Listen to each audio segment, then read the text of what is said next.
We are up to letter number 20. This letter was composed just a few days before the Alter Rebbe passed away in the beginning of 1812. Chavdal Teves is his yahrzeit. And it's curious that this letter, unlike many of the other letters, is written to all communities and all Hasidim. Remember, letter writing was the method of mass communication. And in many of the previous letters, the letters themselves in their original text were addressed to a specific community. And later they were edited because remember, this section of Tanya was added on later after the Alter Rebbe passed away by his sons. So those other letters were edited down to tailor out the specific nuances that were relevant to particular communities. And this letter is in its entirety. It's kind of curious that here the Alter Rebbe is writing this letter shortly before he passes away. And the primary emphasis of this letter and the takeaway after we get through the sort of academic side is about the centrality of Maaseh B'Poel, of actual mitzvah implementation. It's much like we learned yesterday in the Parsha about the two sons of Aaron who, so to speak, traded in the opportunity for mitzvah actions for the spiritual enrichment of the moments that they experienced in the Mishkan. And as we are very familiar, we don't come down on that side of the equation. That is not an aspiration of ours. At the end of this letter, there is going to be this really kind of essential point that Hasidus emphasizes about how we put the emphasis on the deed. And again, nobody is suggesting that there's the deed and not the study, or the study and not the deed. The question is, where do we put the emphasis? Where is really our primary barometer from whence we deduce all other centralities of Torah? And Hasidus comes down, as you are all familiar with, very strongly on the side of Maaseh Ha'ikar, the absolute essential is the deed. This letter becomes an academic centerpiece for much of Hasidus, and it's often simply referred to as the letter that begins with this phrase, which we'll talk about, Ihu v'chiyu chad.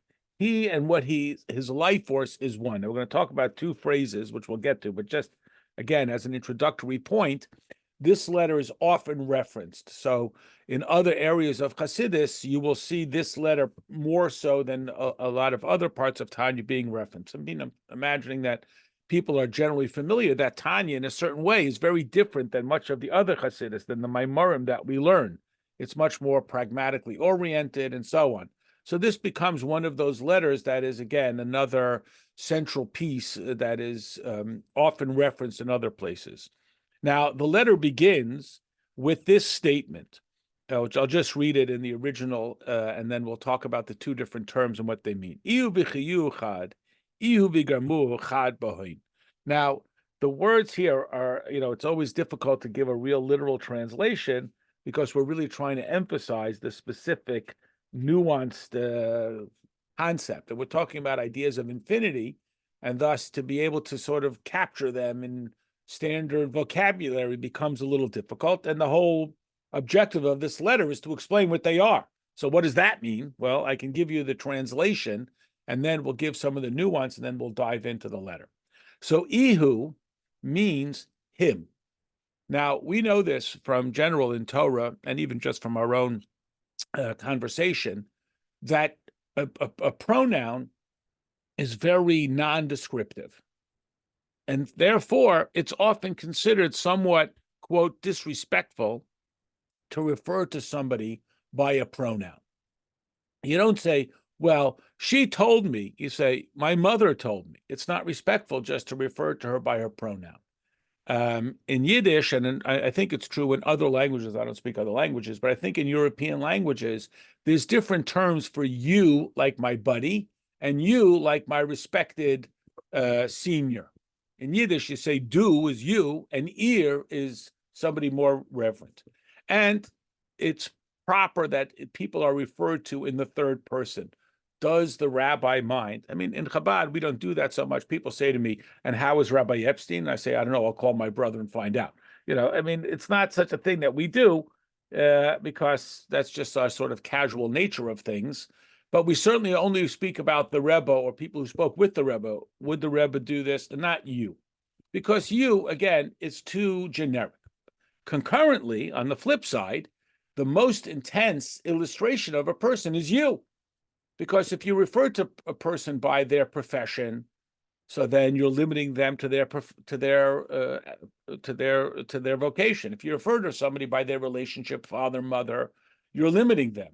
What is the essence? It's you, like we say in brachas. Baruch atah.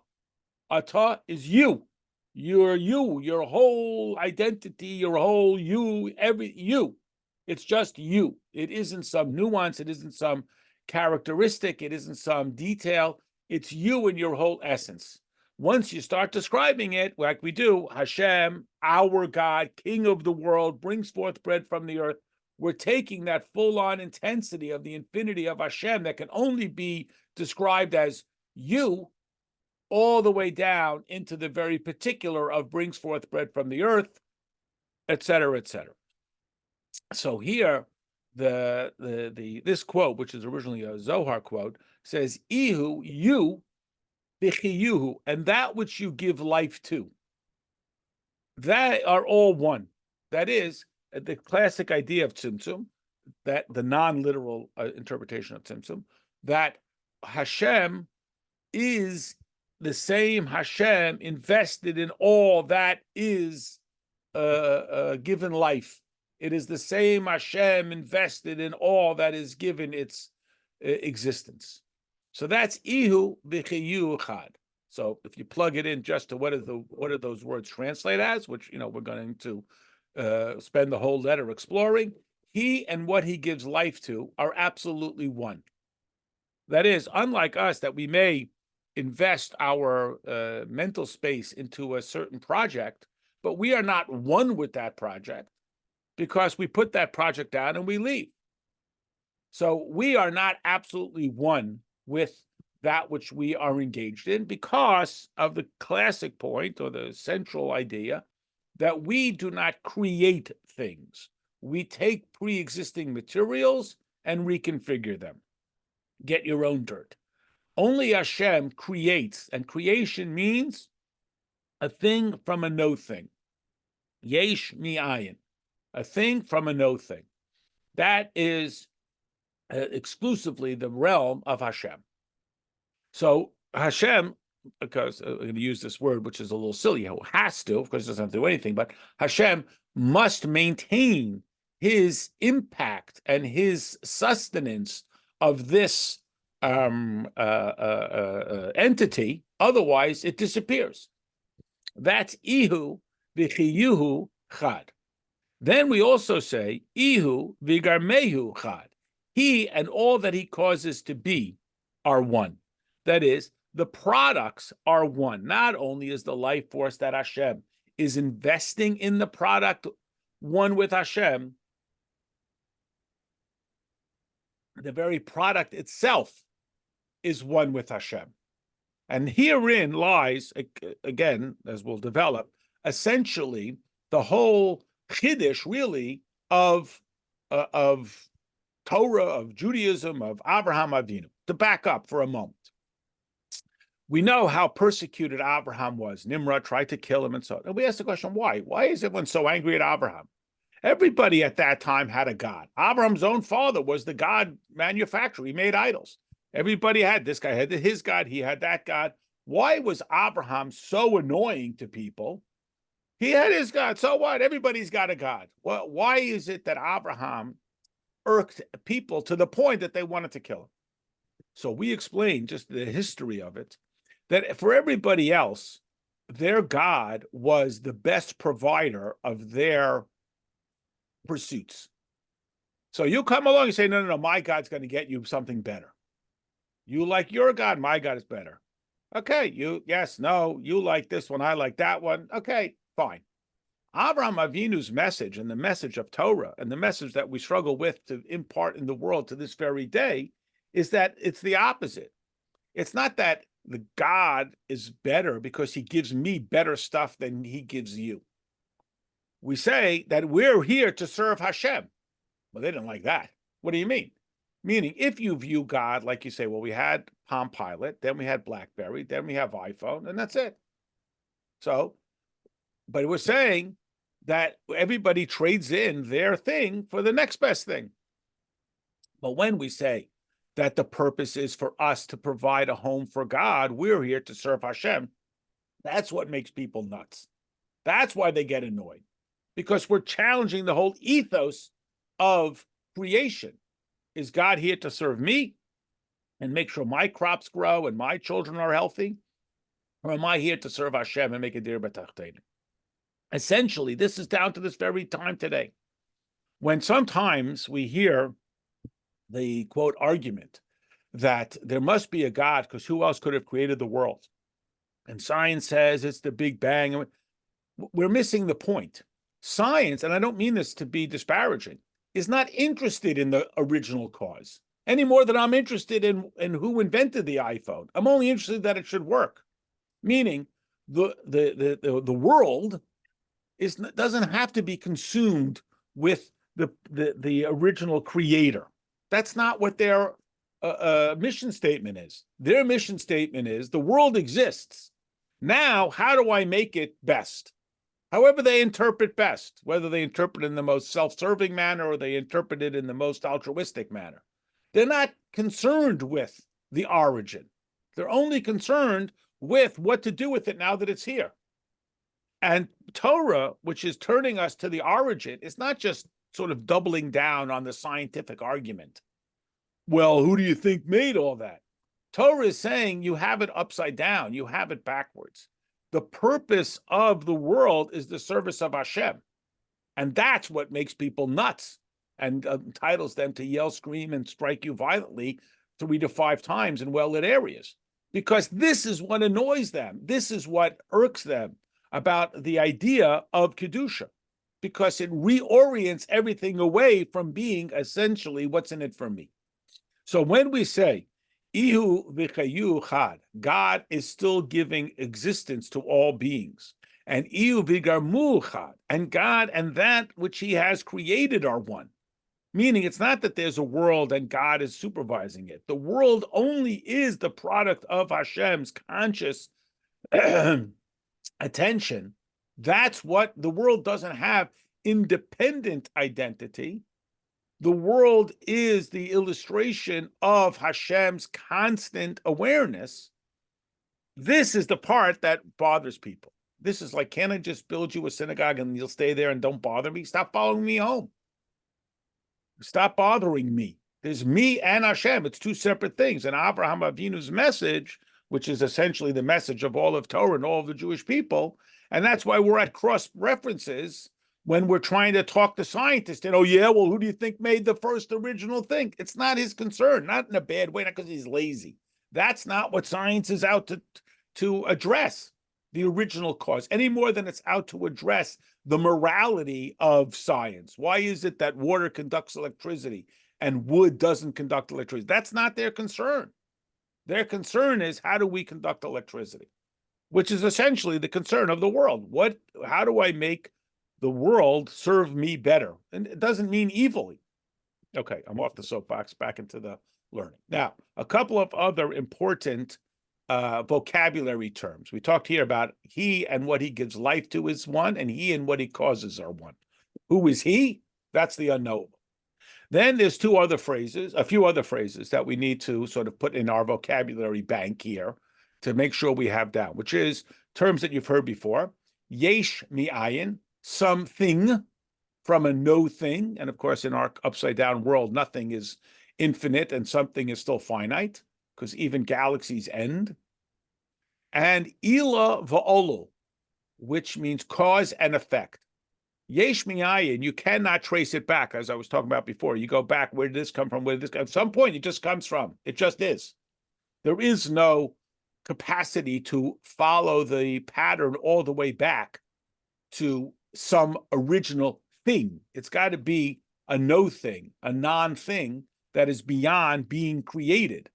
So a creation comes from, I come from my parents, from their parents, back to Adam. Where does Adam come from? It just has to come from a non-thing. So that's cause effect versus creation ex nihilo, whatever that means, something from nothing, but it sounds more sophisticated if you say it in Latin. Another phrase that's very important that we're going to talk about is, again, we're familiar with, oiros, lights, kalim, vessels. Oiris is like the energy. The keli is the expression, like an idea and the articulation of that idea. The idea and the verbs, the words that I use to express that idea. The imagination and the expression. Oiros kalim, oiros kalim. Very important term that we're going to visit. So it's good if we can sort of lock that down here so we won't have to reference it, or at least you'll be too polite to tell me that we know that already when I start saying it again. Another phrase that's significant in this is about the difference between malchus of one level and atik of the lower level. Remember our chain-like imagination. When we get to malchus, which is the implementation, so for example, Atzilus, the loftiest of worlds, that is the most obsessed with God, the most aware of Hashem, its most pragmatic expression is malchus. Malchus is the decision. And malchus becomes what we call atik or keser. It becomes the most sublime level, the most pragmatic of the higher level, becomes the most thematic of the next stage of awareness, what we call the lower. We've talked about this before, higher, lower. It's trying to be misunderstood as good, bad, but the higher, lower level. So in Kabbalah, we say that actual physical creation comes from the malchus, the expression of the pragmatic, like the decision, from the level of Atzilus. We're going from the infinite to the finite. So it's like cleverly go off the screen, and then it comes very gradually across. Oh, there it is, and then it comes all the way down. See, that was a visual. So we're going from the spectrum of no thing to something. Now, of course, Hashem can do whatever he wants, but Hashem does it in a systematic form. That systematic form, right, it does have just an origin story. It just is, because at some point it just is. It goes from no thing to something. And yet Hashem, in his effort to make himself accessible to us, that we can have some form of discussion, it goes from atzmus into tzimtzum, and all. But that you're right. At a certain point, like we were talking about before, and that's the scientific limitation. It just is. It just went from no thing to something, but that something was just the teeniest bit. Just the slightest shade until it came all the way down across. Okay, another very important point. And then at the end, we're going to really be emphasizing about and again, nobody's saying one to the exclusion of the other, but where do we put the emphasis on the spiritual academic Torah study and the pragmatic implementation of mitzvah actions, and which one brings us to a more profoundly godly life experience? Okay. With all of that being laid out as the premise, as we say, here we go. Ihu v'chiyu chad, ihu v'gamu chad bohoi. He and the life force that he is sustaining creation with is absolutely one. So it's his total focus. It's not just some absent-minded, shallow expression. It is Hashem in his you, and again, the term you suggesting you, your very self, your very identity. And Ihu, he again, Vigarmuhu, and even what he causes to be. Now later, we will describe that these two terms, Chayu and Garmuhu, are Oiros, Kalim, the life force and the Kali. The Kali itself is godliness. This is the distinctive point. And again, this is what annoyed everybody about Abraham. The Kali itself is Hashem and his atzmus. It's not that, well, we have this keli and we need Hashem to help us with the keli. But the crops are my crops, the child is my child. It's the keli itself is Hashem. It's not just energized by Hashem. And that requires ultimately total bittul. I mean, essentially, you can't get away from it. That means that I have nothing. I do nothing. It is all from Hashem. As somebody pointed out, 99.999% is Hashem. The 0.001% is for you to know that it comes from Hashem. That's your avodah. Your avodah is to know that it comes from Hashem. Perish, we explain, Eser Tzviris Datzilis, all 10 spheres of Atzilis. Again, Atzilis meaning the most aware. It's still a world, meaning it still has some sense of identity. And you remember the analogy of the pregnant mother and the newborn and the 10-year-old and the 40-year-old, what their level of awareness is. So there's nothing that's more absolutely aware of its source than the child within the mother. So these 10 spheres of Atzilus, they are chiyuhu, hein ha'oidus. They are the lights. They are what is giving cause to it and existence, which again leads to all things that you're familiar with, the idea that we have to know Hashem in all that we do, and we have to implement Hashem in all of our behaviors. And again, all concepts that we're very familiar with, that we have seen time and time again, that we talk about all the time in Hasidus. You know, why didn't the Jews want to go into the land of Israel? Because they were afraid that they'd become too materialistic. And why did Nadav and Avihu? This is that constant theme because of the presumption. Again, it's easy for me to say, they didn't know. The presumption that there's somehow a difference. Somehow I am not aligned with Hashem because I'm busy tilling the earth. And if somehow I could just sort of be rid of this, I would be able to be connected with Hashem, rather than seeing that in all that I do, I am absolutely one and connected with Hashem. If I would see that, if I would have that kind of awareness, I wouldn't be frustrated, like, when is this going to be over and I can get to the important stuff? So this is that first level. The Garmuhu, and that which he causes to be, Hein HaKelim. They are also the Kelim. Shekula and Elokus. They are all absolute Elokus in the level of Atzilus. Masha'en came to Biyah, which is not the case in Biyah. Biyah is an acronym, stands for the 3 stages of lesser awareness. Bria, it's a creation, like the newborn. Yitzira, it's artistically designed. It's much more intricate. Asiya, it's about my actions, about what I'm doing. I'm doing what I'm doing. So in those stages of awareness, it's less profoundly, evidently godly, which is why it's so hard to see godliness in the routine and boring, because the godliness is so deeply embedded in the world. And again, this isn't meant to be a criticism of the objective of science. That's why they're not persuaded by, well, who do you think created that? I don't want to say they don't care as in some sort of dismissive. That's not their mission statement. They're not trying to figure out why it is ethically that 2 + 3 is 5. They're just trying to see if we can understand why 2 + 3 = 5. So it will bring us to a greater understanding of math, so that it will bring us to a greater understanding of how the world functions. So it will bring us to a greater understanding of how we can make the world a better place. Again, ascribing the most altruistic of motives to them. And this is that concept that we're talking about here. As we move further down the chain, further away from overwhelming awareness of the infinity of Hashem, it becomes more difficult to see the infinity in our ordinary activity.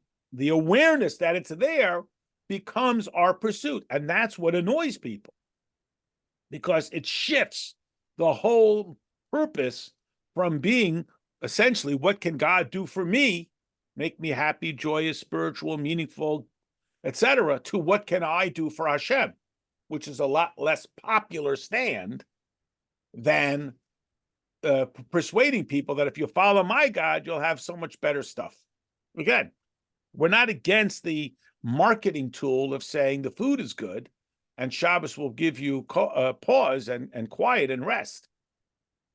Ultimately, though, we got to get to the Mesiras Nefesh, the total bittul. And that's the part that is rubs the world the wrong way. Tzarich love and hate. So now our question is, and when the Alter Rebbe uses this word, hativ, we have to understand it very well. He's acknowledging that this is a very difficult concept. You know, it's the most difficult concept because of our most fundamental premise, which is, I'm here. I exist. What if I begin with that premise, which I do, it becomes very hard to understand Hashem. And this is where, we see this when in a world that's like, well, you have to prove it to me. Why? Because I presume I exist, and therefore, if you want to suggest that Hashem exists, the burden's on you. No, we have it upside down. The premise is Hashem's existence. Whether or not we exist, I don't know. Well, we do know because it says it in Torah, but that's the only way we know it. This becomes the question.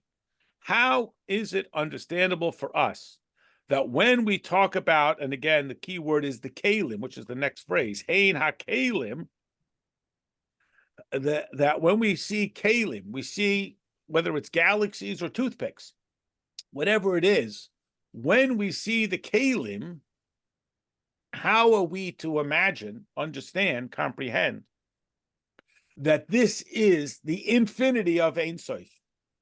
How is that possible? I see a keli. It has a beginning and an end. It's measurable. It's so many inches long. It lasts for such a certain amount of time, whatever it may be. How can I imagine that this is the infinity of Hashem? And again, it's a difficult thing. The Alter Rebbe is acknowledging it. I mean, I can say it in this sort of dismissive academic tone. Well, of course, everyone knows that. But it's not just about knowing it. It's in the academic. It's about knowing it when I step on a Lego piece. How do I see the infinity of Hashem in what appears to be a very measurable world? And again, it's only possible when, this question is directly relevant. I shouldn't say possible. It's directly relevant to this characteristic of the kalim. That the kalim, the vessels, the measurables, don't seem to jive with the idea of the infinite, meaning that even a stone has an infinite life force. Again, I'm not saying, well, that's obvious, but we can imagine that, of course, it has to exist. And it doesn't have independent existence. Hashem has to be continuously giving it existence. Well, that's difficult, but okay. But to imagine that the rock itself is godliness, not just that it has a godly core, that it is godliness, this is where the ultimate challenge comes. To see that no differently than I see the Torah or the mezuzah and so on, to see that it's all absolutely godly, that's the greater challenge. Okay, so how are we going to deal with this? Hooray, what's the challenge? Because kalim have a gvul, a limitation. They have a parameter. They're measurables. And in a world that lives with, my daddy's bigger than your daddy, or my God is better than your God, my religion is better than your religion. So everybody can, whatever, that's an silly way of saying it. It is easier to relate to that attraction. Come here, we have cookies. That's an attraction that resonates because it stimulates my nefesh habahamis. I mean, again, just to be timely for a moment, what is the ultimate Yetzias Mitzrayim? It's not just going out of those limitations. It's going out of the concept of limitations. That's the challenge. It's not just that I'm no longer limited by that. This is one of the challenges. Hashem takes us out. So we say, fine, Hashem, we'll rather be servants to you than servants to Paro. Why should I listen to his list of chores and face his wrath? I'd rather listen to your list of chores. And Hashem is like, no, I don't want you just to be slaves. Can't we just stay in the wilderness? Because that's a very difficult thing to get outside of Kalim. However, so what's the answer? Okay, so now we get what's the answer? And as I indicated, this is a very long letter, and it was written right before the Alter Rebbe died. This is a really intricate question. Hakavani loymar, the point is to say, shehein elokus, that they are absolutely godliness. The Kalim are absolutely gods. They retain that godly identity even after they appear to be created. In the morning davening, we say, you, and again, using the pronoun you, and as we talked about, are the same you from before you created the world until after you created the world. So we go, excuse me, what do you mean? You got a whole world. The world, and on the one hand, we say the world does not pose a challenge to Hashem. Like in the Bar Mitzvah Mimer, you may recognize, we say, what does Hashem care if we do mitzvahs or not? Is that Hashem just being a tough guy? I don't care. See, do whatever you want. See if I care. I don't care. But on the other hand, we say, well, Hashem. So we explain, it's not that Hashem doesn't care. It's that it's not significant, much like my hand is not significant to me. It is me. It is my identity. The world is not significant to Hashem. The world is Hashem. It's all one. Kel Olam, as Abraham Avinu declared, God world, not God of the world. The world doesn't have its own independent identity, and Hashem is supervising the world and watching over it lovingly, angrily, recompensing, not recompensing, like it, don't like it, and so on. Hashem is the world. It's absolute oneness with the world. So this is that idea. Hakavani hi loimer. The point is, shehein elokus, that the kelim are elokus. Livraya, to create, yesh mi'ayin, a thing out of a no thing. And as we talked about so many times, isn't it odd that we refer to Hashem as nothing? But again, it's no thing. He's not a thing. If I tell someone you're nothing, he gets insulted. If I say, okay, you're a thing, I'm not a thing, well, make up your mind. Are you a thing or a no thing? That's the idea. It's not limited by a parameter. It's hard to get our arms around it. Can't I just tell me what to do and then I'll get a lollipop? That is a lot more comfortable because it still affirms my identity. And you could see this is why they were pretty annoyed at Abraham, because he's trying to get over this idea that I have my identity and God is here to give me what I want. He does, he doesn't. If I'll be good, I'll get what I want, etc. Which again manifests itself in all the formats today. And again, I'm not here to beat up on science. I'm not against science. That's the mission of science. The science is not concerned with the ethical cause of the scientific phenomena. It's concerned with the implementation of it and the study of it. It presumes that it is that way, given, remember, from 10th grade geometry. So that's to create Yeshmai, Kamaya Ein Sof, like the Ein Sof, the infinite of Hashem. And again, Ein Sof, meaning that there is no way to quote unquote explain it. Below, it is not bebechinis hishtalshalis ilu v'alu levad. This is the counter, which is hishtalshalis, which we translate as a chain. We'll talk about it in a moment, and cause effect exclusively. Now, here is the difference between creation and artistry. In creation, which is exclusively belongs to Hashem. I mean, we use that term. We say, oh, he's very creative, but who's really creative? Everything is working off of some premise. Even if I hated the premise and I set out to completely change it, I'm working off a premise. I'm working off of something that already existed. As much as we like to think of being revolutionary, Steve Jobs didn't invent computers. And even Amazon is not a creation from nothing. It was just did it much better. Everything is predicated on some previous thing. And we go from thing to thing to thing. That is cause effect. I have an idea, I cogitate on it, I nuance it out, I implement it to my character, and I bring it into behavior. There's a traceable cause effect. The word hishtalshalus, which we have seen before, the root word there is the word for three, shalosh. The idea is like the number three. It's a pattern. Something happens once, it's a fluke. It happens twice, it's a coincidence. It happens three times, it's a pattern. And we can trace it back. To use just a very simplistic, maybe even silly analogy, people sit and they have a conversation for 2 hours. And they start off talking about their favorite recipe for brownies, and they wind up discussing who should be president. Now, if you just walked in minute one and minute last, you'd say, well, this comes completely out of nowhere. But there was a statement, something that triggered another idea, that led a person to have another curiosity, that brought him to another. There is, even if it appears to be completely something from nothing, there always is some sort of chain-like dominoes, the game dominoes, not to make dominoes fall, the game where you can find where there is a link between these ideas that came about. That process is called hishtalshalush. The root word shalosh, 3, pattern. Ila va'olu, cause effect. There's a beginning that nudges along through the rest of it. That is within the human purview. So again, the most dynamic, Zoom, which we don't even think about, and skyscrapers, didn't come from nothing.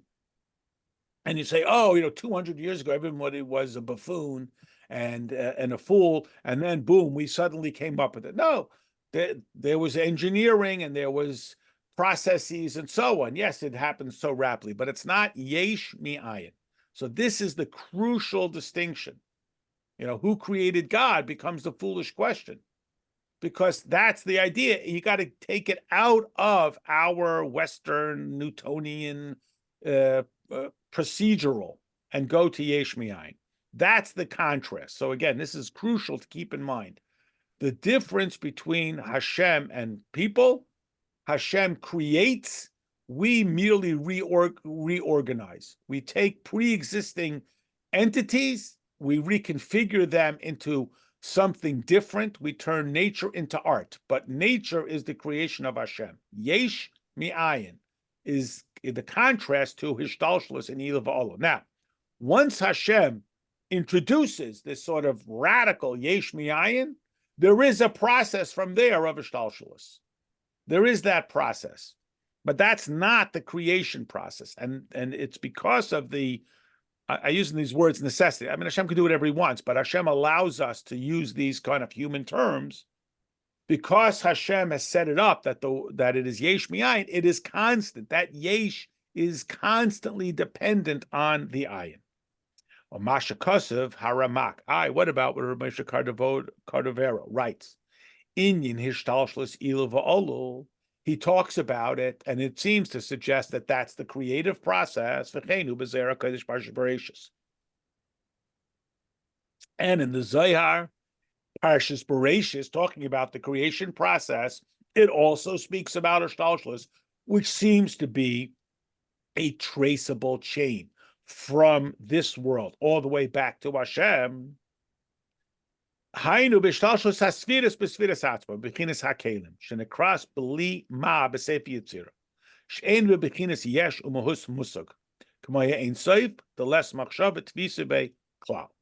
Okay, couple of ideas here. Now, what they're talking about there, which does seem to suggest that there is an ila va'olu, cause effect. That's a good vocabulary phrase to remember. Ila, cause, olu, what comes from the cause.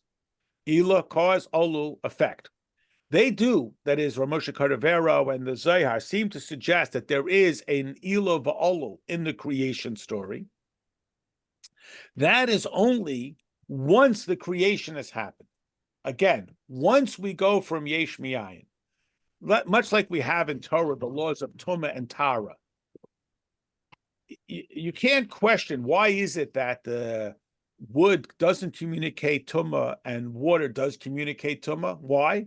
I don't know. But once you have that, like we have with the chukim, once you have it, now it's worth discussing. That's the science side of it, like we were talking about before, at least I was talking about.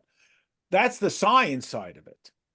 The science side is, okay, these are the facts on the ground. Now, how do we understand them, to work with them, to create greater tools and so forth? They don't question the origin. So this description is, once you're in the characteristic of Kalim, once you're in the realm of Spheros, once you're in the realm of Kalim, you can start talking about, right, Hashem has created patterns. Meaning, why is it that there is any sense of predictable routine in creation? Why isn't everything random? Since it all comes from Hashem, why should it be able to be patterned? So an analogy, it has to do with Pesach, as a matter of fact. We've probably all heard of the rule of thumb that says in Hebrew, Ein soimchin al hanes. Translation, do not rely on miracles. This is a common phrase. I imagine everybody has heard it. There's a nuance to it. Imagine that. So here's the origin of that law. we are taught in the Gemara that every year all the people would have to come to Yerushalayim for the Pesach sacrifice. So how did this work? You had thousands and thousands of people. So people made groups and so, but then they'd come to the courtyard of the Beis HaMikdash, and the first group would come, however many thousands of people they could fit. They'd close the gates, they'd do the slaughtering, they'd leave, the next one would come in, and as many groups as they needed. Now the Gemara tells us that when they would come in, the gates would miraculously close. It was a miracle. The gates would miraculously close. This was one of the miracles that happened in the Beis HaMikdash. So the Gemara asks the question, was it required to station a guard, a gate closer at the gate? Did you have to station them there? And the Gemara says, yes. Why? Because ein soimchen al hanes. You cannot rely on miracles. Now, when we begin the analysis, what does it mean you can't rely on miracles? So it will not surprise you that there are only two understandings of this rule. One understanding is miracles are not reliable. When something happens once, it's a fluke. Twice, it's a coincidence. 3 times, it's a pattern. You can start expecting it to happen every time. This is a halachically valid system. When something happens, people are in a routine. We have every reason to believe that that routine will continue unless something happens to change the routine. And this even has halachic ramifications for businesses and lawsuits and so on, that a person, even if it's unwritten. So that's one interpretation, that miracles don't conform to that rule. A miracle could happen once, twice, 3 times. It's not reliable. So when we say ein soimchen al hanes, it means miracles are not reliable. The other interpretation is you're not allowed to. It is just as reliable. You know it's going to happen, but you are not allowed to. You have to do your personal effort. The reason why I bring this up is it should surprise us even more so. Not that miracles happen, nature should surprise us. Why is it that every time I've done 2 + 3, I've come up with 5? Why should I anticipate repeated occurrences? Everything should be a miracle. The Gemara even suggests why a person should say Hallel when the sun comes up. We say, no, that's silly. Why? I don't know. What is the determinant from whence we say, well, that's a miracle? I mean, look what we're experiencing now in our own lifetime. Who would have believed it for free, right? But yet we say this is called nature. So the point that Chassidus is making, the Zayar, is in the essential concept, nature should shock us, not miracles. The idea that anything is predictable should be surprising. Okay. That's why it's a question. You cannot see my face, meaning Hashem has given us only an illustration of himself through the Kalim. The Nevuas Moshe Rabbeinu alav hashalom, and the prophecy even of Moshe Rabbeinu, who is the most intensely aligned prophet. No prophet was ever as prophetic as Moshe Rabbeinu. But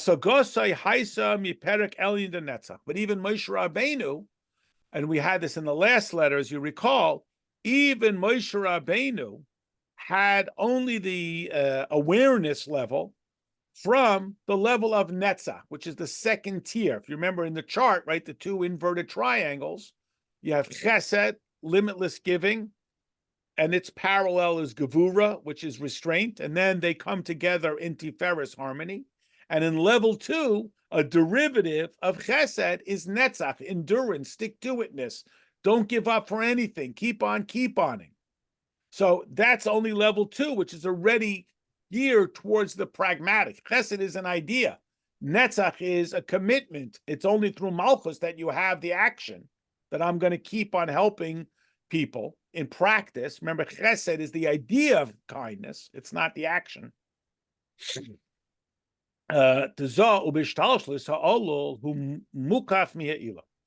when you have the consequence, you have the effect, there is the remnant, there is the residue, there is the imprint of the cause. And ultimately, it is completely surrendered to it.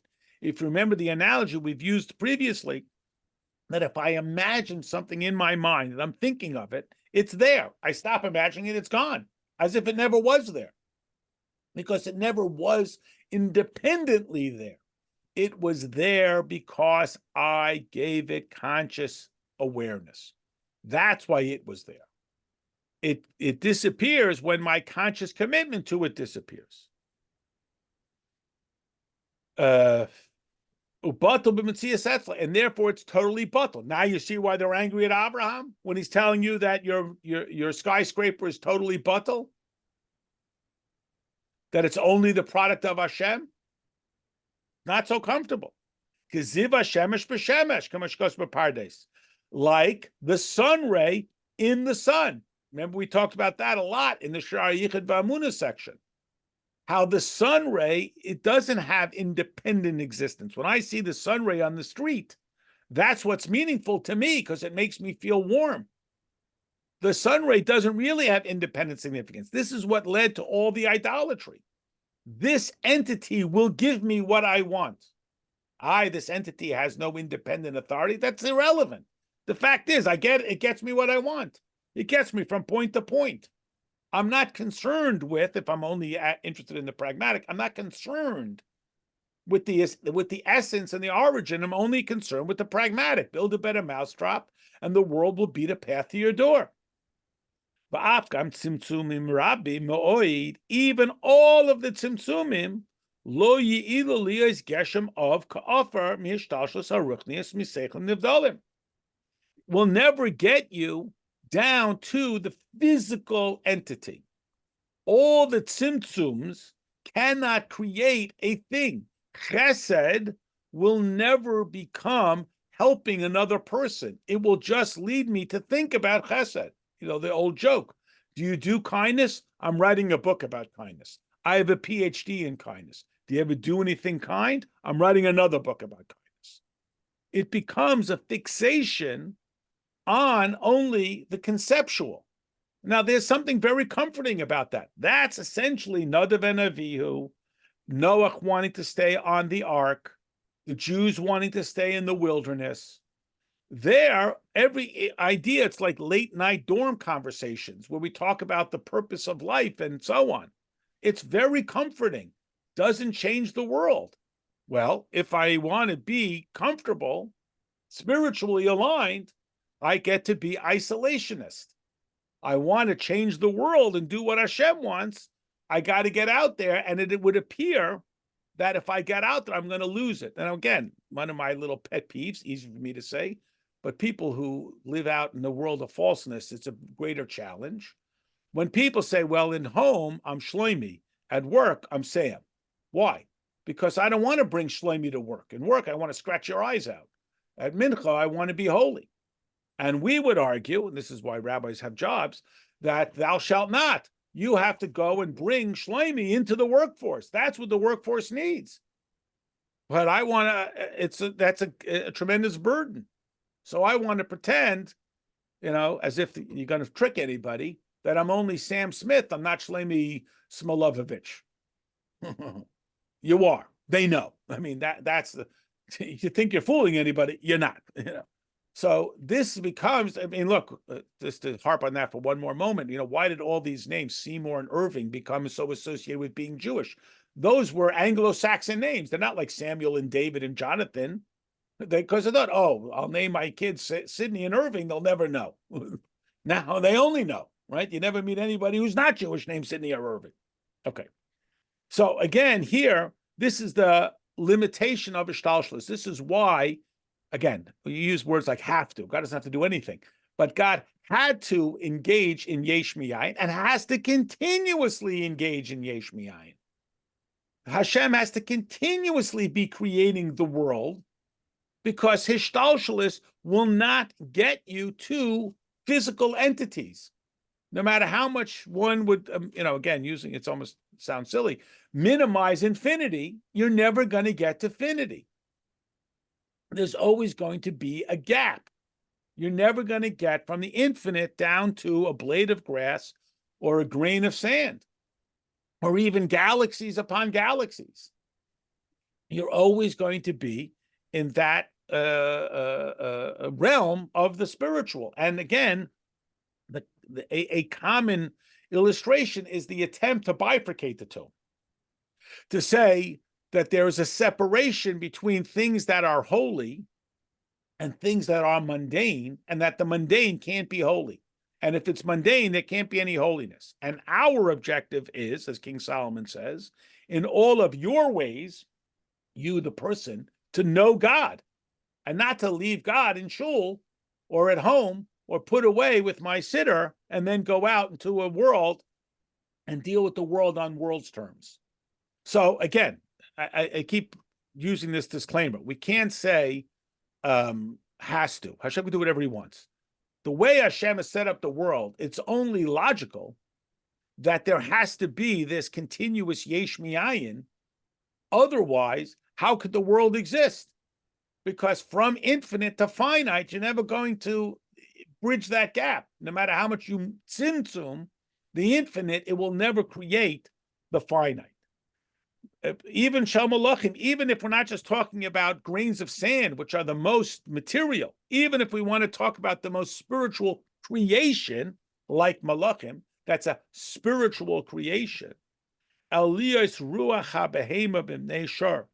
You're going to get still, even the angels are described like animals. Again, it's not a disparaging comment about angels. But again, it's all relative. To me, a mountain is ginormous. But from space, mountains aren't that big. We get caught up in the measurement, and it's not that measurable. We get caught up in it, and it's not that limited. So this is that point, that even the most, quote unquote, spiritual of creations, the malachim, are also physical, and therefore could never, and again, all my disclaimers, could never be produced by pure hishtalshalis and pure tzimtzum. The yesh mi'ayin nikra bria b'lashon HaKodesh, and that's why yesh mi'ayin, something from nothing, is the only proper term to apply to creation, or to maybe to rephrase it better, only Hashem creates. Bereshis bara. There just had to be a bria. We don't create. We take stuff and rearrange it into other stuff. Only Hashem can create. No ilu va'olu will ever get you to total bittul. Again, we see it in the world. Even the most altruistic of altruism still comes back to some degree of me. And if there's a me, it's not total bittul. And that total bittul, again, is what gets everybody all irritated about Hashem and about the message of Torah and mitzvahs. Okay, this is a good break point. I know it's a few minutes early, but this is a good break point. So let's stop here.